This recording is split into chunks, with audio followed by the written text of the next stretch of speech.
What you're feeling isn't a confidence problem, it's friction. Most confidence advice assumes fear is the obstacle, but for a lot of women, fear isn't the issue at all. If you're looking for a motivational speech, go ahead and keep scrolling.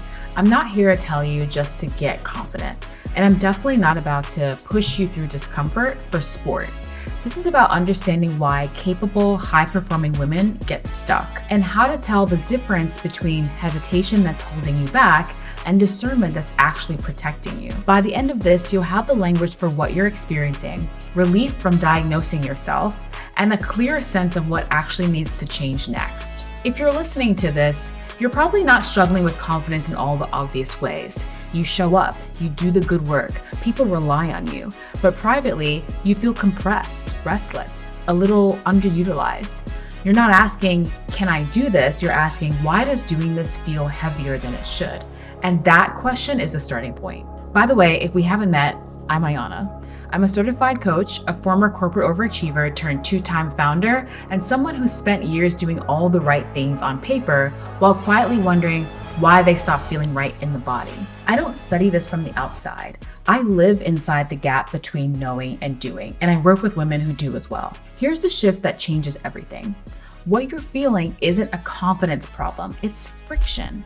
Friction between how you think now and the system you're still operating inside. And friction simply doesn't respond to affirmations. It responds to redesign. There's actually a term for this in research. It's the knowing to doing gap. Jeffrey Pfizer and Robert Sutton studied why smart people fail to act when they already know better. Their conclusion was simple and uncomfortable. Information simply doesn't create change. Context does. In fact, the more you know, the harder it can be to move because awareness without a pathway creates paralysis. That's why being informed doesn't feel empowering anymore. It feels heavy. It's like you have all this information and now you're pressured to figure out what to do with it. Most confidence advice assumes fear is the obstacle, but for a lot of women, fear isn't the issue at all. Cost is. They're afraid not to try. They're afraid of the unnecessary disruption. They're afraid of burning social or financial capital, making a move that creates more chaos, not less. And that's the insecurity. That's the risk assessment that's happening that's creating that paralysis. When I see this pattern, it's usually one of four things. Identity lag. Your role hasn't caught up to your thinking. There's no transition container. Everything feels like a leap. Then there's decision fatigue, just too many micro choices and no relief. No proof loop.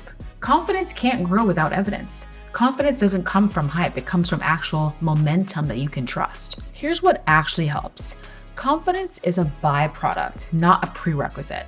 It shows up when action is survivable and there's feedback that's coming fast. Your identity isn't constantly on trial if you have confidence. This is why purely inspiration just never works. It only works when there's a structure to create confidence. So here's the part that I want you to remember when this video ends. If you feel stuck, don't ask yourself, what's wrong with me? Ask yourself, what am I trying to do without support? Because most of us aren't stuck. We're just trying to make big decisions in tiny moments, in between meetings, before dinner, after dinner, late at night, with no structure and no backup. That's not a confidence issue. You're just simply exhausted. Here's something simple that you can try this week. Instead of asking, do I feel confident enough to do this? Ask yourself, what would make this feel safer to start? Look around at the conditions that you need to create for yourself. Safer might mean a clearer first step, fewer decisions all at once, someone else showing you what good enough looks like, someone else helping you with accountability. Confidence comes after you move, not before it. So figure out what's going to help you move smoothly. Now listen, if you've been waiting to feel ready or clearer or fearless all of a sudden, I hate to tell you this, but that day is never coming. Instead, what you can control is momentum. And momentum comes from a rhythm, from doing one small thing, one grounded thing again and again until your nervous system starts to trust you, until you start to trust that you're going to follow through with what you said you're going to do. This is why I created what I call your Audacious Year. It's not a course, it's not a big overhaul, it's a monthly rhythm. One focus, one tool, one honest check-in delivered to your inbox once a month. So that instead of trying to change your life all at once, you're building trust with yourself. month by month, and I'm gonna be there to help you. The link is below. If this episode felt like someone finally said the quiet part out loud, that's your next step. Let's do this together. There's no pressure, it's just a constant reminder for you to get back on track with what you said you wanted. This can indeed be your audacious year. See you next time.